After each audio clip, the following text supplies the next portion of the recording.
Muy buenas noches, mis hermanos. ¿Cómo están? ¿Estamos de fiesta? ¿Cuántos están alegres? ¿Cuántos dan gracias a Dios por los 14 años de la Iglesia La Viña? Yo creo que el Señor ha hecho grandes cosas en estos 14 años. Todavía tengo vagos recuerdos de la primera reunión que hicimos y me parece que el Espíritu Santo se derramó en ese momento y hubo muchas circunstancias que confirmaron, ¿no? que se debía de formar esta comunidad. Y miren, después de 14 años, la comunidad aquí sigue.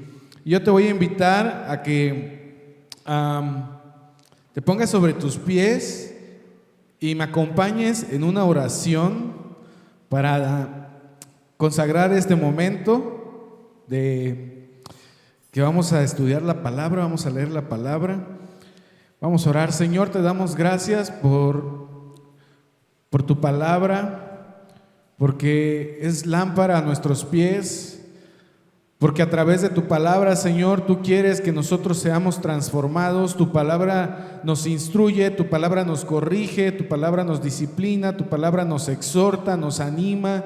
Muchas gracias, Señor. Te damos la gloria, la honra y el poder, todo, la alabanza y la adoración sean para ti, Señor. En el nombre de Jesús, amén.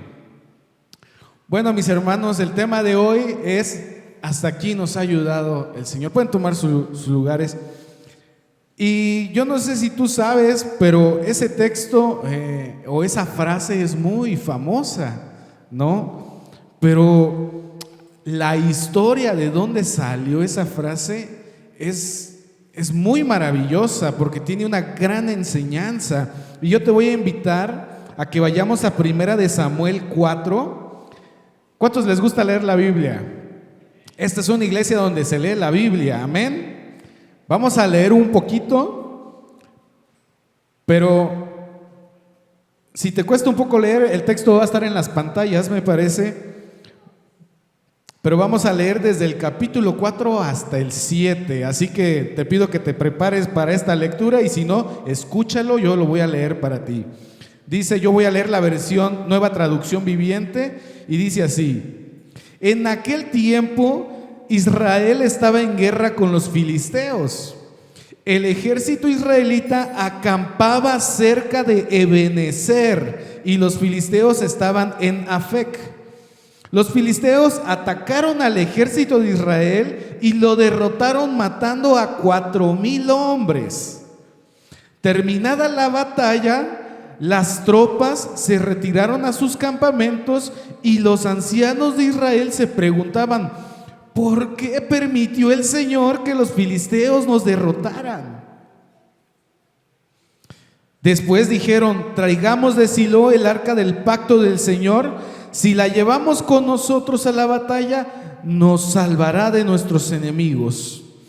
Así que enviaron hombres a Silo para que trajeran el arca del pacto del Señor de los ejércitos celestiales, quien está entronizado entre los querubines.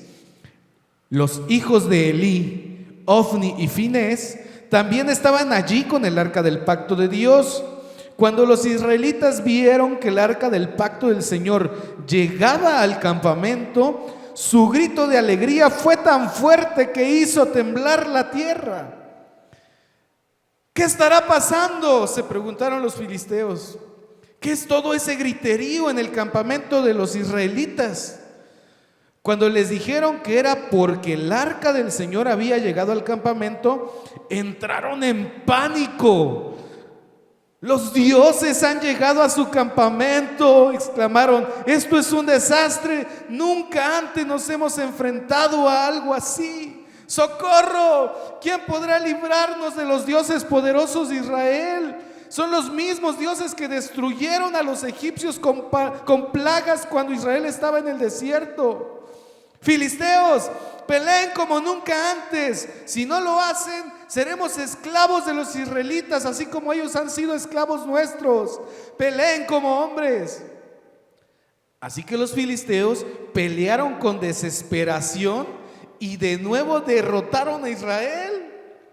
La matanza fue tan grande ese día, murieron 30,000 soldados israelitas. Los sobrevivientes dieron la vuelta y huyeron, cada uno a su carpa. Entonces los filisteos capturaron el arca de Dios y mataron a Ofni y a Finehés, los dos hijos de Elí. Un hombre de la tribu de Benjamín corrió desde el campo de batalla y más tarde ese mismo día llegó a Silo. Había rasgado su ropa y echado polvo sobre su cabeza en señal de dolor. Elí esperaba junto al camino para oír noticias de la batalla, pues estaba tan preocupado por la seguridad del arca de Dios que temblaba el corazón. Cuando llegó el mensajero y contó lo que había sucedido, un clamor resonó por todo el pueblo. ¿A qué se debe todo ese ruido?, preguntó Elí. Entonces el mensajero corrió a donde estaba Elí, quien tenía 98 años de edad y ya estaba ciego, y le dijo: acabo de llegar del campo de batalla, estuve allí hoy mismo. ¿Qué pasó, hijo mío?, preguntó Elí. Israel fue derrotado por los filisteos, le contestó el mensajero. Masacraron a la gente, también mataron a sus 2 hijos y capturaron el arca de Dios. Cuando el mensajero mencionó lo que había sucedido al arca de Dios, Elí cayó de espaldas de su asiento junto a la puerta, se quebró la nuca y murió, porque era viejo y demasiado gordo. Durante 40 años había sido el juez de Israel. La nuera de Elí, esposa de Finehés, estaba embarazada y próxima a dar a luz. Cuando se enteró de que habían capturado el arca de Dios y que su suegro y su esposo habían muerto, entró en trabajo de parto y dio a luz. Ella murió después del parto, pero antes de que muriera, las parteras trataron de animarla. No tengas miedo, le dijeron, tienes un varón. Pero ella no contestó ni les prestó atención. Al niño le puso por nombre Icabod, que significa ¿dónde está la gloria? Porque dijo: la gloria de Israel se ha ido. Le puso ese nombre porque el arca de Dios había sido capturada y porque murieron su suegro y su esposo. Y luego dijo: la gloria se ha ido de Israel porque el arca de Dios ha sido capturada. Vamos a leer el capítulo 5 ahora. Después de que los filisteos capturaran el arca de Dios, la llevaron al campo de batalla en Ebenezer hasta la ciudad de Asdod. Llevaron el arca de Dios al templo del dios Dagón. Lo llevaron al templo de un ídolo, mis hermanos, y lo pusieron junto a una estatua de Dagón. Pero cuando los ciudadanos de Asdod fueron a verla la mañana siguiente, miren, la estatua de Dagón había caído boca abajo delante del arca del Señor. Así que levantaron a Dagón y nuevamente lo colocaron en su lugar.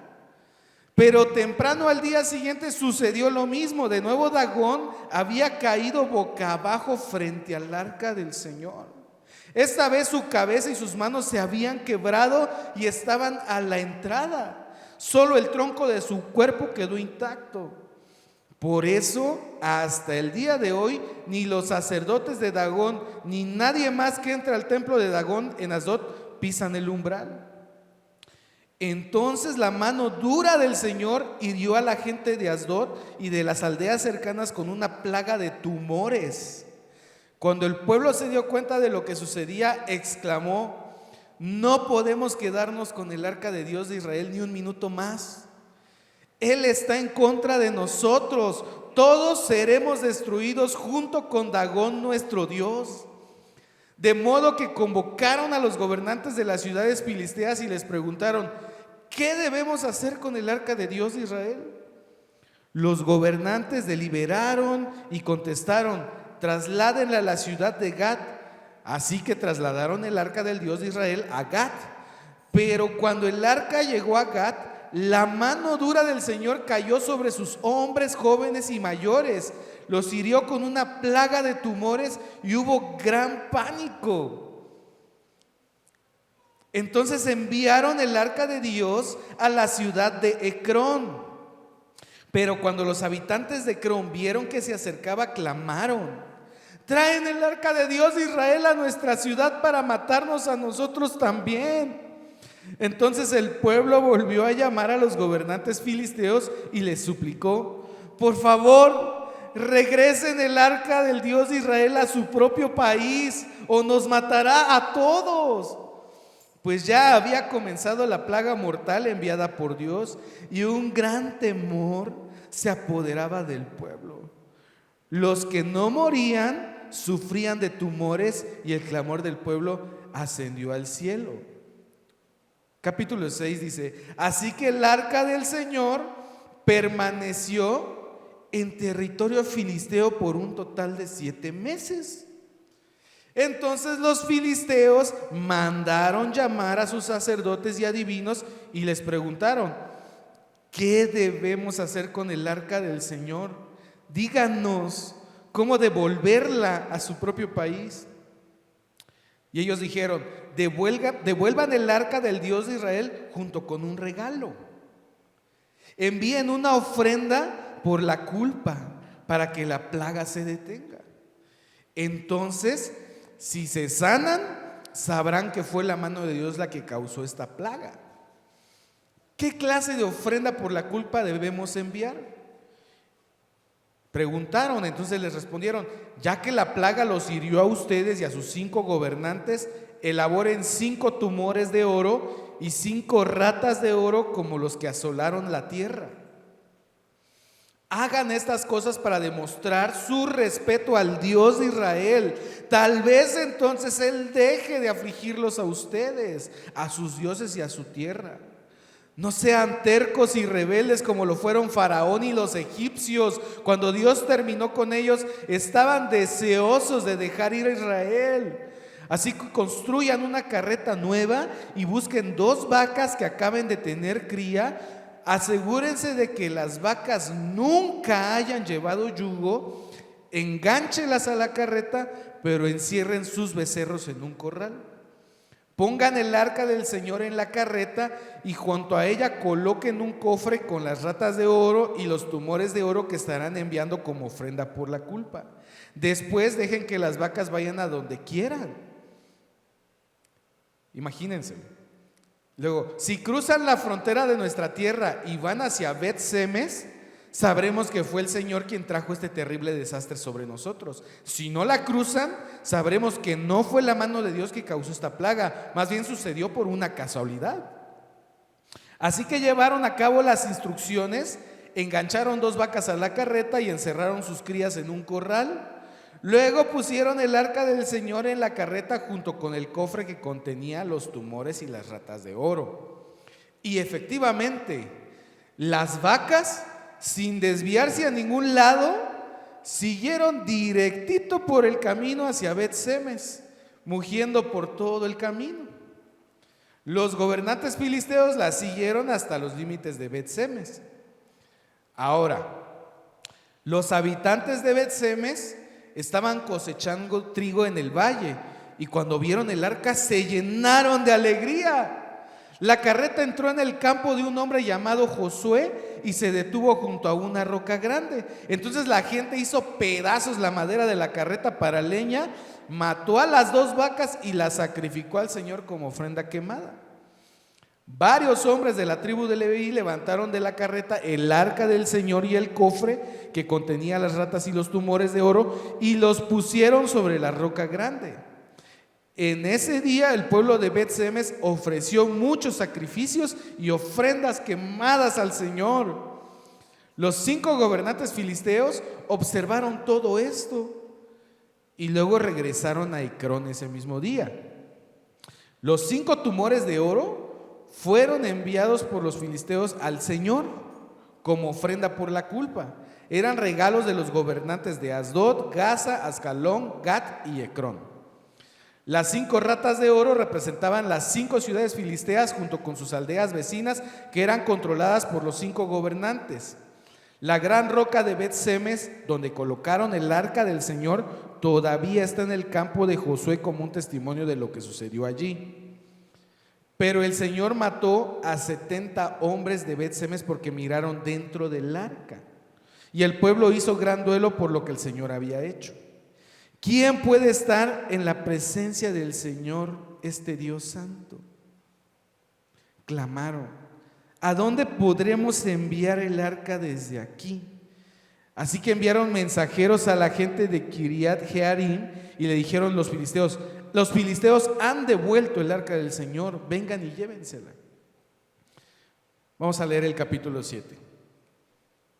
Dice: entonces los hombres de Kiriat Jearim fueron por el arca del Señor, la llevaron a la casa de Abinadab, que estaba en las laderas, y comisionaron a su hijo Eleazar para que se encargara de ella. El arca permaneció en Kiriat Jearim mucho tiempo, 20 años en total. Durante ese tiempo todos los israelitas se lamentaron porque parecía que el Señor los había abandonado. Y aquí viene lo bueno, mis hermanos. Entonces Samuel le dijo a todo el pueblo de Israel: si en realidad desean volver al Señor, desháganse de sus dioses ajenos y de las imágenes. Tomen la determinación de obedecer solo al Señor. Entonces Él los rescatará de los filisteos. Así que los israelitas se deshicieron de todas sus imágenes de Baal y de Astarot y adoraron únicamente al Señor. Después Samuel les dijo: reúnan a todo Israel en Mizpa y yo oraré al Señor por ustedes. De manera que se reunieron en Mizpa y en una gran ceremonia sacaron agua de un pozo y la derramaron delante del Señor. Asimismo no comieron durante todo el día, es decir, ayunaron, y confesaron que habían pecado contra el Señor. Fue en Mizpa donde Samuel se convirtió en juez de Israel. Cuando los gobernantes filisteos se enteraron de que Israel se había reunido en Mizpa, movilizaron a su ejército y avanzaron, pero el miedo invadió a los israelitas cuando supieron que los filisteos se acercaban. No dejes de rogarle al Señor nuestro Dios que nos salve de los filisteos, le suplicaron a Samuel. Entonces Samuel tomó un cordero y lo ofreció al Señor como ofrenda quemada entera. Rogó al Señor que ayudara a Israel y el Señor le contestó.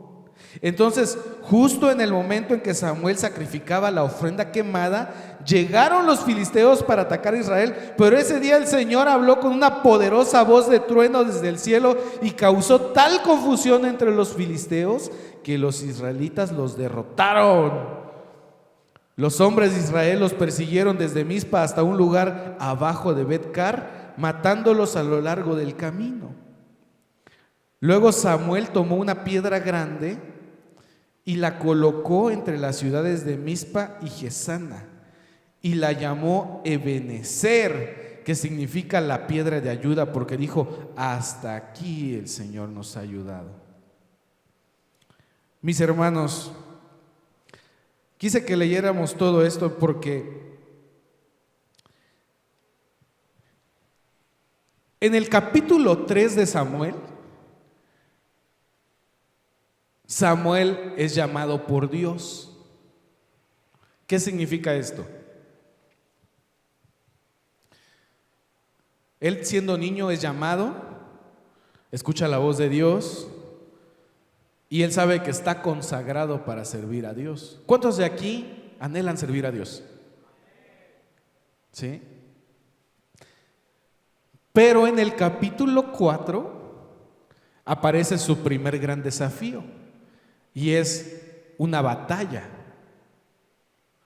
Y yo no sé tú, pero cuando yo a veces dispongo mi corazón para servir al Señor, vienen unas batallas.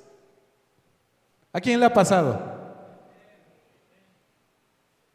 Cuando mis papás, los pastores, sintieron el llamado, tuvieron muchas batallas,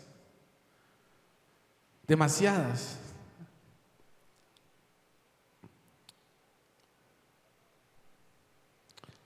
Sin embargo, mis hermanos, los filisteos son un pueblo que a lo largo de la Biblia, o sobre todo del Antiguo Testamento, es un pueblo que le va a dar muchos dolores de cabeza al pueblo de Israel. Sí, siempre van a estar ahí duro y dale. Y otra cosa muy importante cabe destacar es que el pueblo de los filisteos era un pueblo de los gigantes. Goliat era filisteo. ¿Sí? Entonces, el pueblo de Israel les tenía miedo. Yo no sé tú, pero a veces a mí me da miedo también. Porque las batallas, a veces yo siento, yo no puedo. ¿Sabes? Los pastores son un símbolo de Samuel. Pues Samuel es un símbolo de los pastores. Samuel hablaba con Dios, representaba a Dios y le hablaba al pueblo. Pero, contextualizando, ¿qué libro está antes de 1 de Samuel? ¿Quién me puede decir? ¿Qué libro está antes de 1 de Samuel? Jueces. En el libro de Jueces, el pueblo de Israel se perdía y adoraba ídolos y comenzaban a cometer cosas paganas, cosas que no le agradaban a Dios. Entonces Dios tenía que levantar a alguien para que fuera y los librara de esos pueblos de los cuales ellos eran esclavizados. Y muchas veces nosotros como pueblo de Dios así somos. Adoramos otras cosas. Por lo general todo el ser humano fue hecho para adorar, pero muchas veces adoramos cosas que no son Dios. Adoramos nuestro trabajo, adoramos a nuestra esposa, a nuestros hijos, adoramos nuestros sueños, adoramos nuestro talento. ¿Sí? Adoramos compromisos, ¿no? Y perdemos el enfoque de adorar a Dios. Y entonces ahí están nuestros líderes de la viña, ¿verdad? Mandándonos mensaje: hermanito, ¿cómo estás? ¿Por qué no llegaste a la reunión? Hermanito, ¿por qué no llegaste a servir? Hermanito, o el pastor, ¿no? Ahí está al tanto. Hermanos, ¿qué onda? ¿Qué pasó? Es que, y bueno, empezamos a poner un montón de pretextos, ¿no?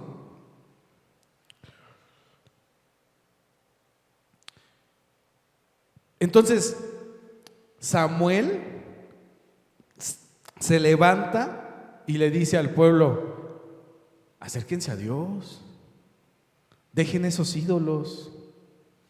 Pero fíjense qué pasa.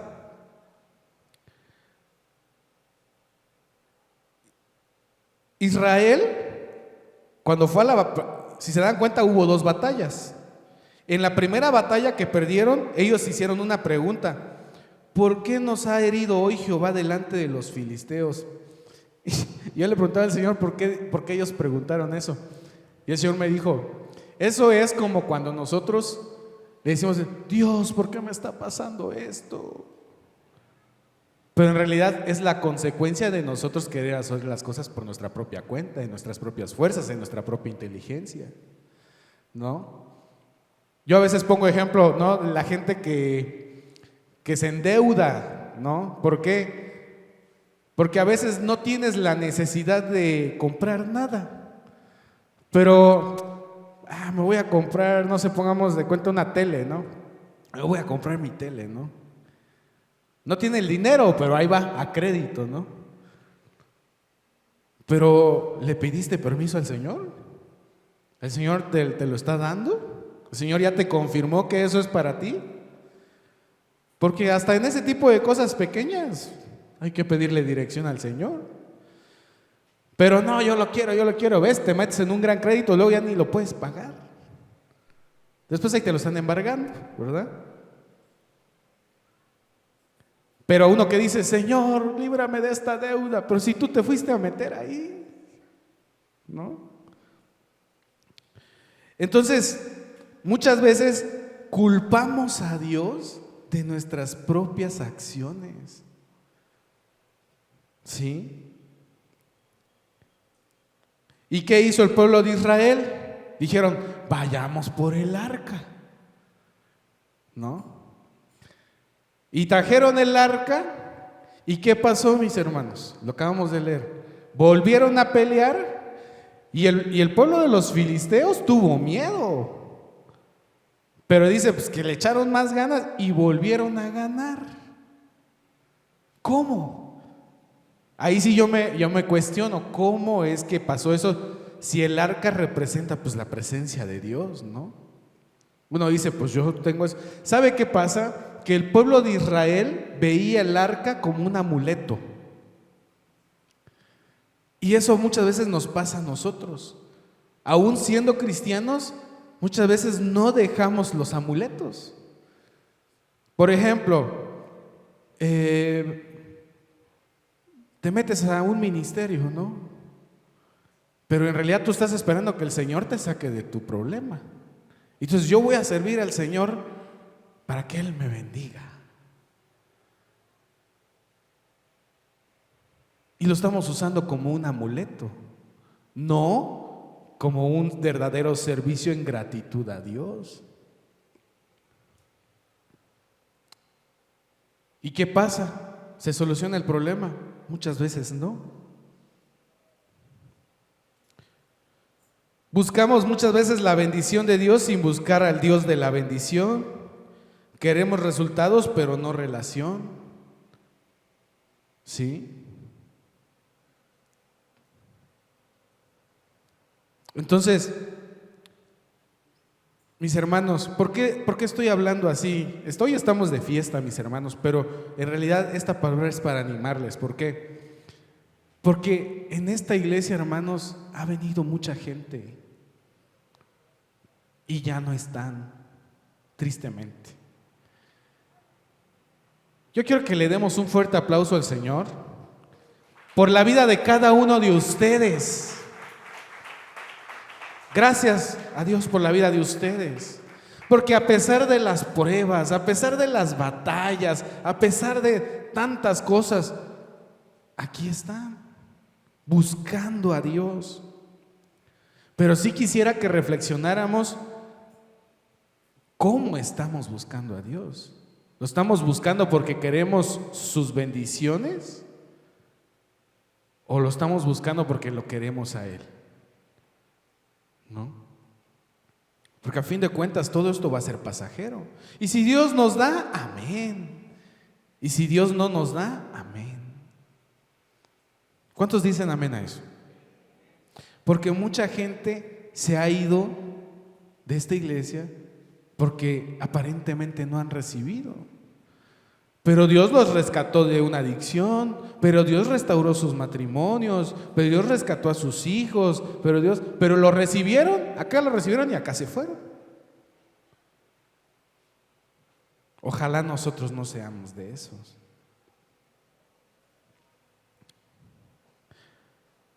Ahora, mis hermanos, yo quiero invitarte a que veas en tu corazón. ¿Quién de aquí siente la presencia de Dios? ¿Quién de aquí ha escuchado la voz de Dios alguna vez? A mí me da miedo cuando escucho la voz de Dios. Porque digo, ay, sí me está escuchando, ¿no? Y me habla. Y me da miedo. Porque es Dios, ¿no? Pero eso debe ser un gozo para nosotros. Porque significa que tu nombre está apuntado en el libro de la vida. Amén. Pero el Señor no va a compartir su lugar con los ídolos. Entonces, ¿qué pasó? El arca, que es un símbolo de la presencia de Dios, fue llevada a un templo pagano donde estaba un ídolo. ¿Y qué pasó? Hasta lo cantamos, ¿no? Hay un canto que habla de eso, ¿no? Que Dios destruyó a Dagón, dios de los filisteos, cantamos, ¿no? Eso pasó. ¿Por qué? Porque nosotros, ante la presencia de Dios, no podemos permanecer de pie. Yo no sé cuál es tu ídolo. Quizás tú batallaste hoy para venir hoy aquí. Y quizás esa batalla es tu ídolo. Quizás muchos hermanos que quisieron estar hoy aquí, porque es cierto, hay muchos hermanos que quizás hoy no pudieron asistir, esperemos que estén mañana y el resto de los días. pero seguramente están batallando con algo. Tal vez es su ídolo. ¿Cuál es tu ídolo?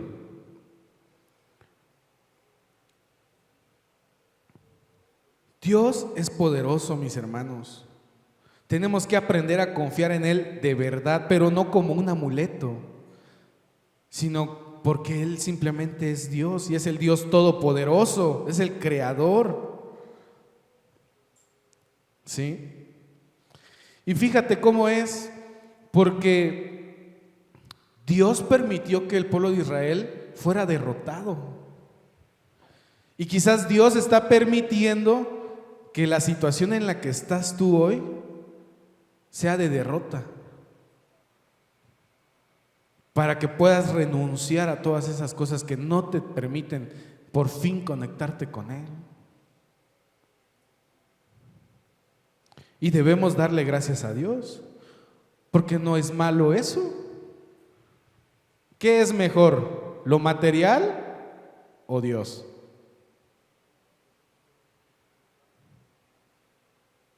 ¿Qué es mejor?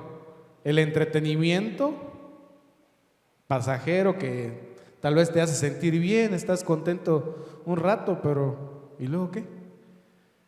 ¿O Dios? ¿No es un gozo estar hoy aquí, en la presencia del Señor?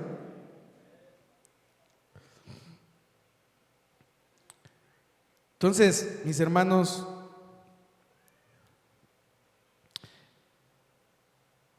en el capítulo 7 nos dice cómo Samuel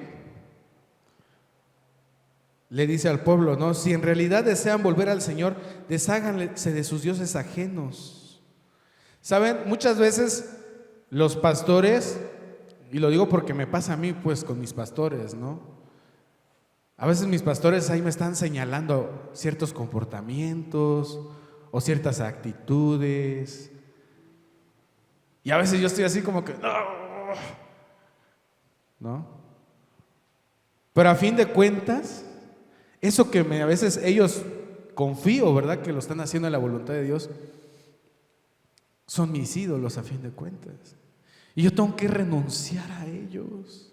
Y yo doy gloria a Dios por los pastores, porque cuidan de mi vida espiritual, cuidan de mi vida.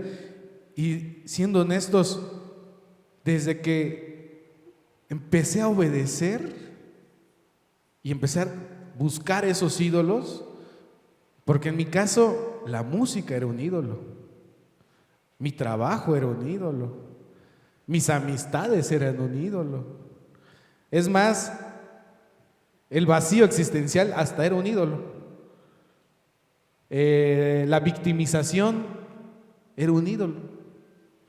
Porque a veces pensamos que un ídolo es la imagen, ¿verdad? Como venimos de la tradición, de la religión tradicional, pensamos que la estatua es el ídolo, pero hay otros tipos de ídolos. Y tenemos que pedirle, Señor, derriba ese ídolo. Y a fin de cuentas, ¿qué pasó? Cuando Samuel estaba sacrificando al corderito, vienen los filisteos. Pero esta vez, ¿qué pasó? El pueblo de Israel ganó.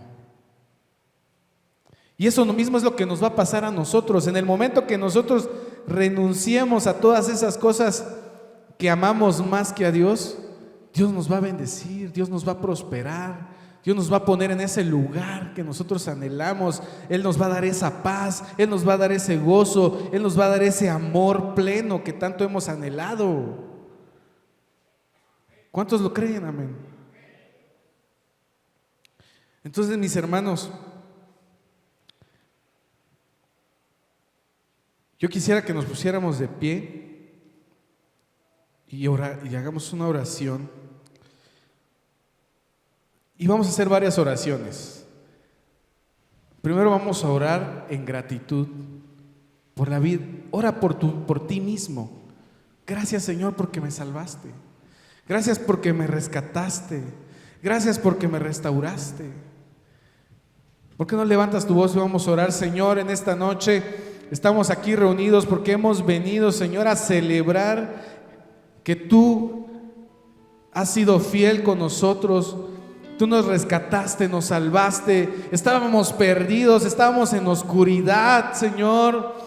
Quizás el matrimonio estaba hecho un caos, quizás los hijos estaban perdidos, quizás había deudas, quizás había cuestiones existenciales, emocionales. Sin embargo, tú, Señor, nos has ido sanando, nos has ido sanando, nos has ido sanando, nos has ido purificando, nos has ido santificando y perfeccionando, Señor, y has ido edificando, Señor, nuestras vidas, Padre. Pero sin embargo, aún hay ídolos en nuestros corazones.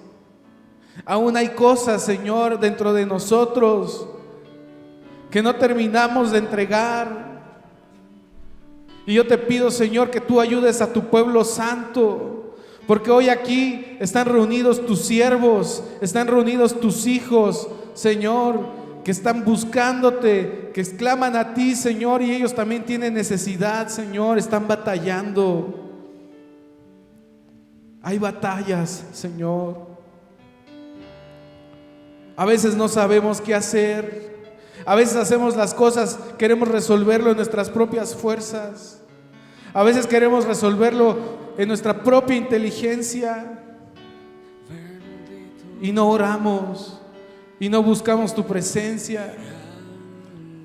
Te pido, Señor, que tú ayudes a cada uno de mis hermanos, Señor. Que les des sabiduría, Señor, que les des la dirección. Dales la dirección que ellos necesitan, Señor.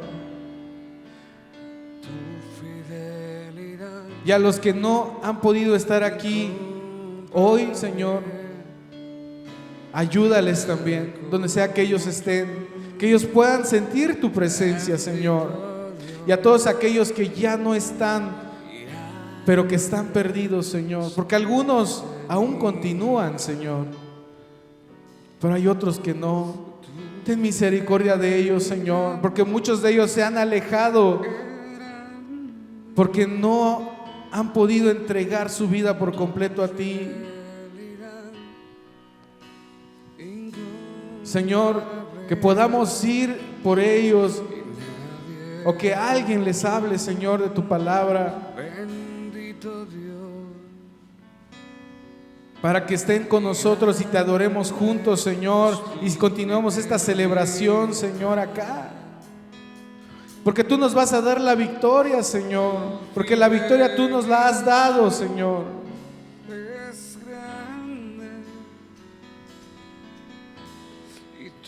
Que esta iglesia, Señor, continúe buscándote, leyendo tu palabra, Señor, orando, ayunando, preparándose para tu segunda venida, Señor. Pero que renunciemos a todos esos amuletos, a todas esas cosas que hacemos simplemente por querer recibir algo, Señor. Y que seamos sabios para vivir. Te lo pedimos, Señor, para que entonces esa palabra, hasta aquí nos ha ayudado el Señor, sea siempre efectiva, Señor. Sea una oración diaria. Hoy me has ayudado, Señor, gracias. Hoy me has ayudado, Señor, gracias. Hoy me has ayudado, Señor, gracias. Gracias por lo que has hecho, gracias por lo que estás haciendo y gracias por lo que harás en la vida de esta iglesia, de los pastores, de los líderes, de los miembros, de los ministerios, Señor. Sigue obrando aquí, Padre. Te lo pedimos en el nombre de Jesús.